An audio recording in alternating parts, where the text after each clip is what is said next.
Moreover Punjab மும்பைல கண்டிப்பா ஒருத்தர் ஜெயிச்சிருவாங்கன்றப்போ டாப் 2ல ஒண்ணு. இப்போ என்ன சொல்றதுக்கு சிரிப்பா தான் இருக்கு.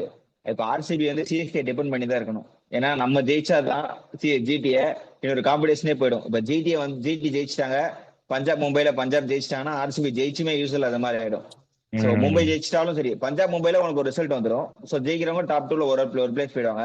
சோ ஜிடி சண்டே நம்மள ஜெயிச்சிட்டாங்கன்னா அவ்வளவுதான், டாப் 2 பிளேஸ் கன்ஃபார்ம் ஆயிடும். சோ ஆர்சிபி ஜெயிச்சு யூஸ்வல் அது மாட்டோம். சோ இப்போ ஆர்சிபி ஃபேன்ஸ் எல்லாரும் சண்டே மதியம் சிஎஸ்கே தான் சப்போர்ட் பண்ணணும்.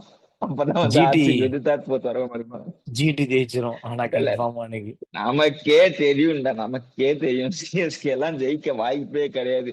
இது வரைக்குமா ஏதாவது ஹோப் இருந்திருக்கும், ஜிடி எல்லாம் அடிக்க வாய்ப்பே கிடையாது.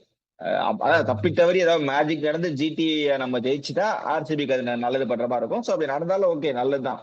பாப்போம் என்ன நடக்குதுன்னு சொல்லிட்டு. பட் எந்த டீமும் வந்து தோக்கணும்னு ஆட மாட்டாங்க. They try to finish on high note. So பாப்போம் என்ன நடக்குதுன்னு சொல்லிட்டு.